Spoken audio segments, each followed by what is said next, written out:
So the transfer window is finally done after months and months and months of so many speculation and so many players moving between clubs. It finally ends on the 1st of September. One of the weirdest things that I've seen in this transfer window is the fact that it ends at 6 p.m. What the hell? It's supposed to end at midnight. That's the fun of it. Waking up, staying up, seeing random transfers out of nowhere. Obviously for an Arsenal fan, Mesut Ozil being announced at midnight. Those are the things so many people are waiting for. And you could argue maybe it's because people are trying to go to sleep, people are going to work, school, whatever. But it's just not the same. They need to bring it back to midnight. Come on, guys. Let's stop all this nonsense. I know they tried to stop transfer deadline day and try and end it before the season starts and have transfer deadline day on that day so that nothing would get interrupted during the season, but that's a load of rubbish. 31st of August, 1st September, that's when you end transfer deadline day. But hell, that's just my thoughts, that's my suggestion. Let's bring it back to midnight, guys. Anyhow, some of the signings of this summer has been absolutely crazy. £3 billion spent from all clubs in the Premier League. That is nuts. I mean, I don't know how much money has been brought into football. I mean, we know that Liverpool have been the biggest spender of £426 million. Arsenal are not a second, not too far off. I think Arsenal spent around damn near 200 to 300 million pounds, 300 I think in that regards. And some of the biggest deals, we just gotta say it, Alexander Isak finally gets his move to Liverpool Football Club for a record fee of £125 million.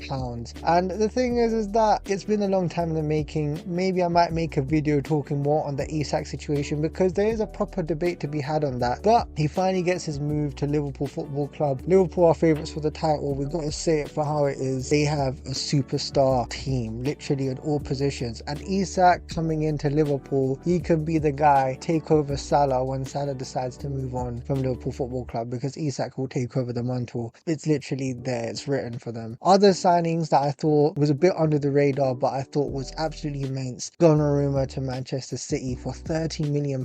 Now look, I don't know how he's went for that money. I know people can argue of his wages, but even that, he is one of the top goalkeepers across the world. He's done so well for Italy. He's won the Champions League for PSG. He's done well for AC Milan in Italy. This guy's one of the top keepers in the world. I don't know how he's gone for that price, and I don't care what his wages are. Like the fact that Manchester City were able to replace Ederson, who I think is a very, very good keeper, with Donnarumma, I think defensively they really made business. Manchester United signed a goalkeeper called Senne Lammens from Antwerp for around £21 million, and yeah, I have no idea who this brother is, but hey, anyone's better than Onana at this point, so whatever. And then Arsenal Football Club, the only signing they've done on deadline day. It's been, let's be honest, right, we all knew this was going to happen. This was announced days before. They just thought, hey, let's make a deadline day signing and announce it on deadline day, whatever. Bunch of rubbish. But anyway, they signed Hincapie on a season-long loan from Bayer Leverkusen. It's a loan deal with an option to buy for £45 million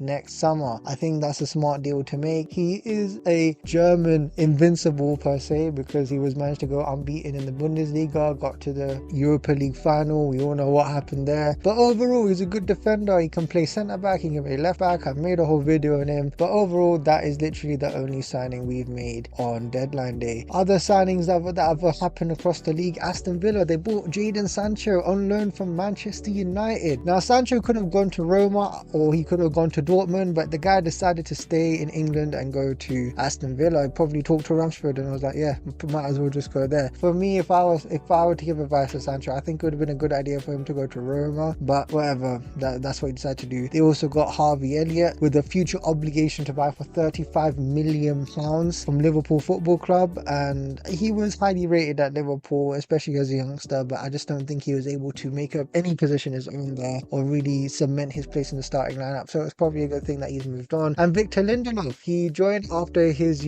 contract with United had ended in June. He's come on a free and he's another guy that's going to help Aston Villa defensively. Crystal Palace, that is the place where they really weird things have been going on there with Mark Guehi especially. I mean, Liverpool were trying to sign him for £35 million, but that got collapsed, and maybe I might make another video on this, but apparently Glasner threatened to leave the club if they let Guehi go. And to be honest with you, Crystal Palace have been selling a lot of players. They sold Eze to Arsenal. If Guehi, their captain, had left as well, then who would be their replacement? And I think they want weren't able to get a replacement in time, and therefore they just decided to keep Guehi, especially with a year left on his deal. Let's be honest, he's probably going to leave on a free. They're going to lose out on money, but they thought that was probably the better solution. And Crystal Palace aren't a team with lots and lots of money, but after winning the FA Cup, a lot of people at the club were just like, yeah, let's just move on, because what else could they possibly win? So they signed Uche and Canvot. Don't know much about those guys, have to say. Fulham signed Chukwueze. He was a former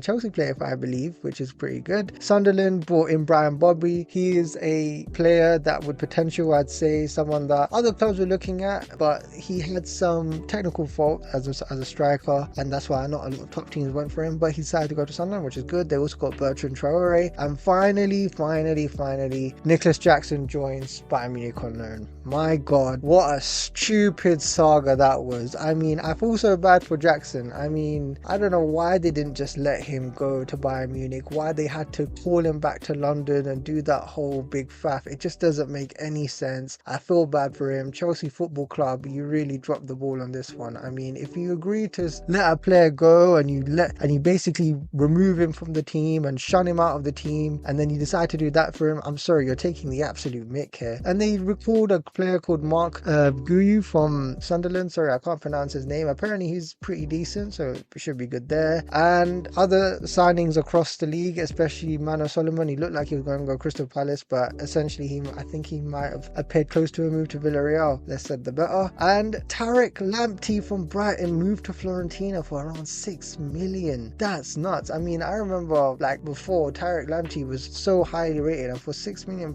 it's really such a low fee. But hey, credit to him. I think he done well at Brighton, and hopefully he does well in Fiorentina. And across the world, Victor Boniface went to Werder Bremen, and also some other Arsenal departures also occurred at this point in time. Sambi Lokonga and Fabio Vieira joined HSV. Sambi Lokonga went for £2.5 million. I mean, this guy's had multiple opportunities at Arsenal, but he just couldn't take his chances there. I mean, he had loan moves with Luton Town, Crystal Palace. I think he also went abroad somewhere else as well. I think he might have gone Sevilla, and it just hasn't really worked out for him. And especially with Vieira, he's had a loan move to Porto, and Porto didn't want him, so both of these players are going to HSV. So that's also happened as well. Overall, I think that with this deadline day, it's been really entertaining. Like, a lot of players are going left and right, and especially this whole transfer window has been crazy. And I'm going to do a video focusing more on the Arsenal players, but overall, those are all the things that have happened on transfer deadline day. Tell me what you think. £3 billion